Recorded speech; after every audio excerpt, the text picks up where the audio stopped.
Hi, I'm Don Reed. Let me ask you a question. Are you ready for the increase that's coming your way? You know, with new RV sales up over 30%, are you ready for those new service customers that you're going to have coming into your service department next year? So I want to talk to you about how can you drive higher employee productivity so we can do a better job of taking care of all this new business you can expect to see in your service department. Why don't we start off by holding what I call a shop meeting? You know, get your technicians and your service advisors and your parts personnel and your management team, get them all together and simply identify that what you as a dealer or a general manager believes that needs to change in order to take care of these new customers that are coming into your dealership, as well as the existing ones that you already have. What needs to change? So get together with all of them and get ready to listen. And I suggest that you start off this meeting by asking a simple question. And the question is, if there was just one thing that I could do for you as your dealer to make your job more enjoyable and more productive, what would it be? What would it be? And then get ready to listen. Now, some of you may think that, well, if I ask that question, then I'm going to open up a discussion about I want a pay raise, fringe benefits, or whatever. And I'm here to tell you that you're going to be surprised at what you hear. And compensation is not always the number one. As a matter of fact, compensation is rarely their number one concern.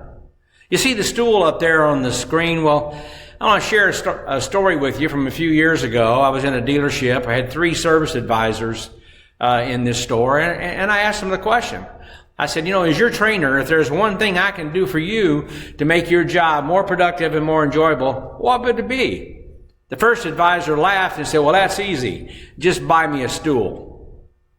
And I said, what do you mean, buy you a stool? And they said, well, I get here at 7 o'clock in the morning. I don't leave until 6:30 or 7 o'clock in the evening. I'm here about 11, 12 hours a day. I have nowhere to sit. I stand out here on this concrete floor hour after hour. Just get me a stool and I'll be thrilled. As I brought in the other 2 advisors individually, I asked them the exact same question, and lo and behold, I got the exact same answer. Just get me a stool. So when I met with the dealer that afternoon, along with his service manager, I shared the question with him, and as soon as I finished the question, his face started to get pink, and I said, don't worry, I'm not here to beat you up on pay plans, because here's the answer that I got from your 3 service advisors. They just want a stool. He looked at the service manager and said, what is he talking about? And the service manager says, well, they don't have any place to sit, and they just like to have a stool. And you know what the first question out of the dealer's mouth was? Why? Why don't they have a stool? You see, nobody ever asked. Nobody ever made the comment that I'm here 11 hours a day and I stand on concrete and I have no place to sit. So sometimes as an outside trainer who comes into a dealership, you know, we're going to hear things that maybe you wouldn't necessarily hear. But the dealer immediately told the service manager to head down to Home Depot and get 3 stools. An hour later, I had 3 stools in that service drive. So how do you think Don's doing with these advisors now? They were thrilled to death, over the moon excited. Somebody listened to them, and they have a place to sit. I don't know how much those stools cost. I'm going to guess they were, $50 or $60 a piece. They were very inexpensive stools. So for less than a couple $100, we just made three employees' day by giving them a place to sit. The second story I want to share is that I was over in the UK working with a dealer group over there. It has 125 locations. And I trained about 500 people over a 5-day period in groups of 100 at a time. And I proposed this question to all 500 of them and said, if there was just one thing as your trainer that I can do for you to make your job more productive and more enjoyable, what would it be? I asked everybody to take out a blank sheet of paper. Do not write your name on the paper. Just simply write down the answer to the question. And I want to tell you that the number one response from those 500 responses, the number one response was equipment. We need faster internet. My printer is broken and does not work. I need a new chair. Mine's broken. We need more shop equipment. We need to repair the shop equipment that we already have. It was all about equipment and furniture and things that they need every single day to provide a higher level of service in their position. The number one response. The number two response that came back after equipment was training. I need more training. I need to learn how to do things better.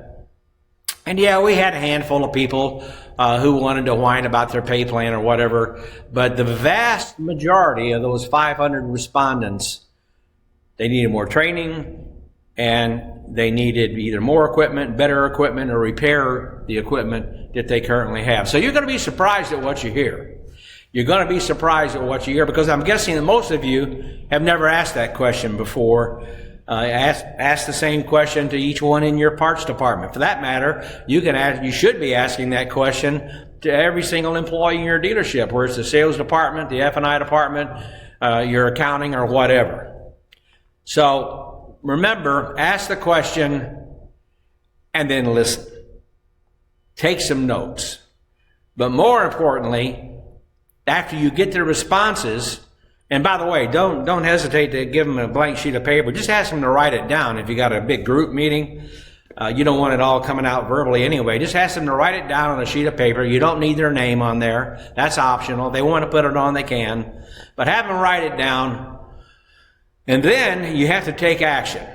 Okay, so when somebody says, my printer's broke, I need a new printer, then spend $60 and go get them a new printer, or whatever the case may be. So, but you've got to take action, otherwise the meeting was absolutely meaningless. Okay? Now I want to talk to you about compensation. I'll share a story with you from the RVDA convention a couple of years ago. I was at our booth, and I was speaking with a dealer. A dealer had about, I think, as I recall, he had about 7 technicians in his service department. He just came from one of my workshops, and he came up to the booth and he asked me about the shop productivity numbers that I was sharing in that meeting. And he goes, those examples that you gave in the meeting of 50% shop productivity is, that's pretty similar to what I experienced in my store. I said, well, first question, do you track it? And he goes, well, no, not really. I just hear from my bookkeeper about, how many hours, we're paying these guys. I said, well, number one, you got to start tracking it. Okay. So you need to track it by technician, not by service department. So each individual technician. But I said, let's just assume that you're at 50% productivity. Wouldn't you like to see that number move up to, closer to 100? And he goes, oh yeah, absolutely. I said, then you might want to consider their pay plans. And he goes, what do you mean? I said, well, are your technicians paid based upon clock hours worked, or are they paid on flat rate hours billed on a repair order? In other words, are they hourly technician pay plans, or are they flat rate pay plans? And he goes, oh no, they're all hourly. Okay, so you got hourly technicians, you got 7 of them, and they're producing about 50% productivity, which sounds to me like probably somewhere around 20 hours a week per tech. He goes, yeah, that's right. I said, well, let me share with you this pay plan that I reviewed in the workshop, and I pulled out this worksheet and I showed him. I said, let's assume that you're paying a technician $15 per hour. $15 per hour, and he's working 40 hours a week. Why don't you give him a performance bonus that's added to that $15 per hour based upon the number of flat rate hours that he produces and are billed out on the repair orders? So you're looking at my chart at the side. So if he's currently producing about 20 hours, let's give him a bonus if he gets to 22. So at 22 to 27 hours, he's going to get an extra $2, and that $2 is based upon every clock hour that he works. So if he works 40 hours a week, he's going to get an extra $80. If he gets to 28 hours, you give him $3 an hour. If he gets to 33 hours, he gets to $4, and so on. This kind of a progression will also enable some of your better technicians who become more proficient will eventually be performing at the level of a flat rate technician. But for you dealers out there and you general managers and you service managers, I want you to take a look at my chart here on the benefits to you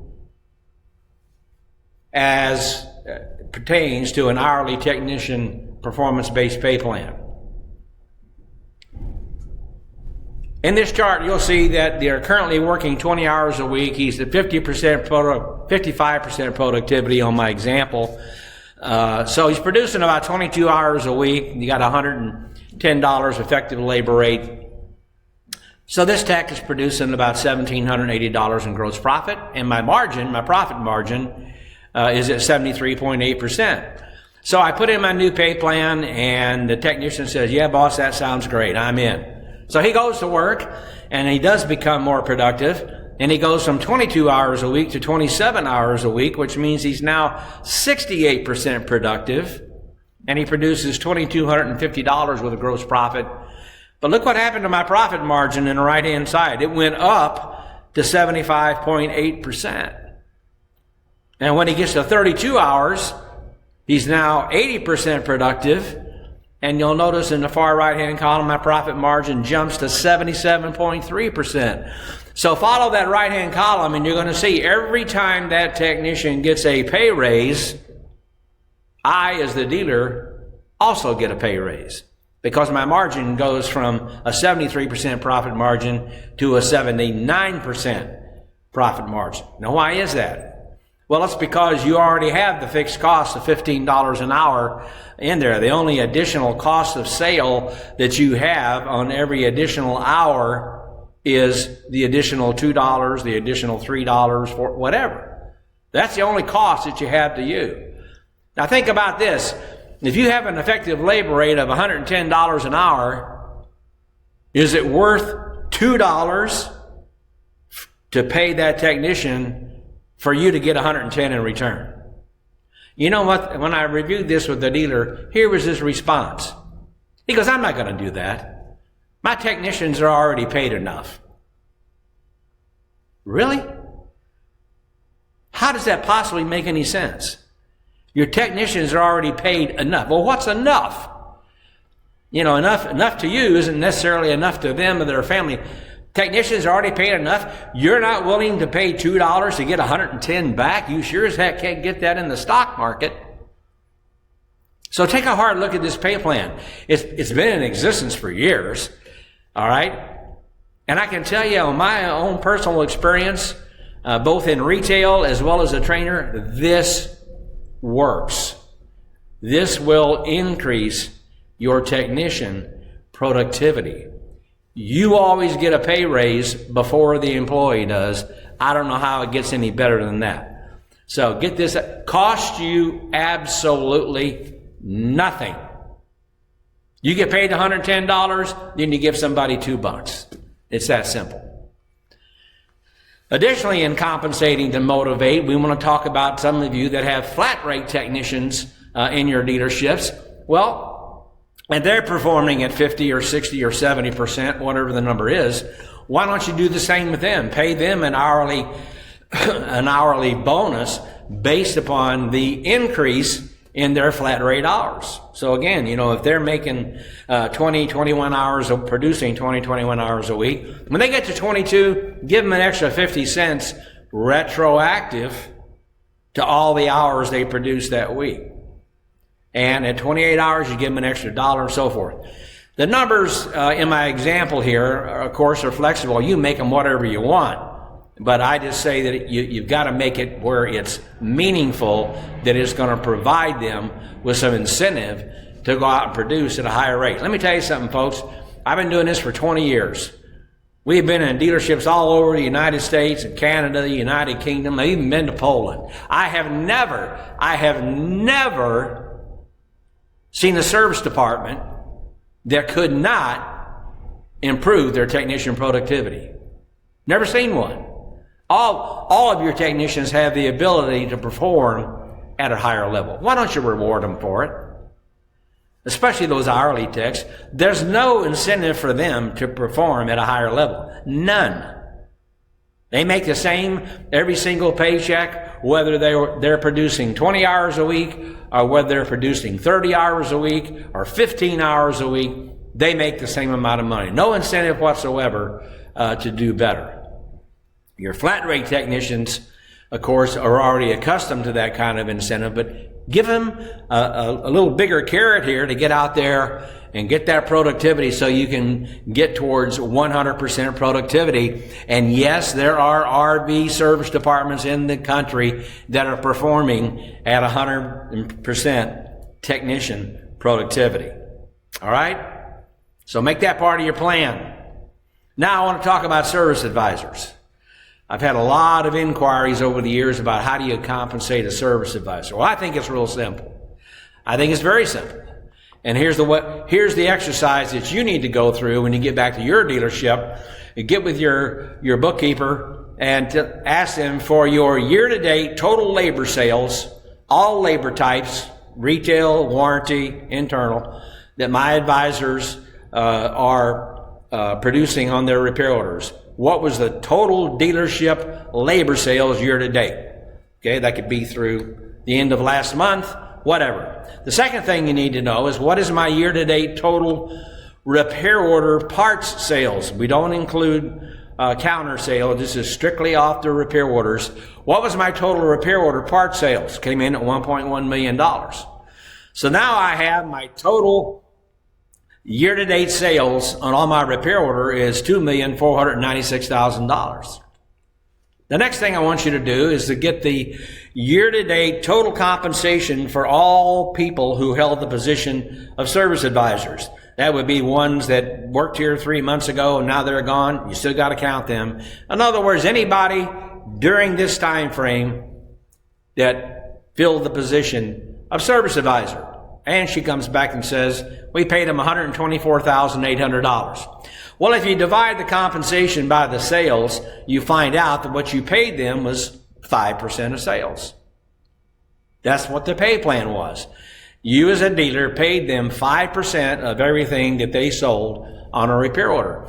Now, if you're inclined to focus more on gross profit than on sales, which I would highly recommend, then you're going to find that your technicians are paid somewhere between 10 to 12% of the gross profit on the labor and the parts that they produce in their repair orders. Okay? So, how do you write a service advisor's compensation? You just base it on everything they sell. It's that simple. Well, somebody says, well, gosh, Don, are you saying that I should have my advisors on 100% commission? Well, when somebody says that, they're really inferring that, maybe the employee is not going to make any money because they didn't sell anything. That's just not possible in the world of a service advisor. It is possible if they're selling new units out there on the lot, but it's not possible as a service advisor. You're not going to come to work any day and not prepare a repair order. So, the guaranteed salary for your advisors is basically the primary item on the repair orders that customer is bringing into your service department. So that is a guaranteed salary. So if I told your advisor, here's the deal, you total up that repair order, not including shop supplies or sales tax, and I'm just going to pay you 5% of everything that's on that ticket. Or I'm going to give you a daily report that shows what your gross profit produced is month to date, and I'm going to pay you 10% of that gross profit.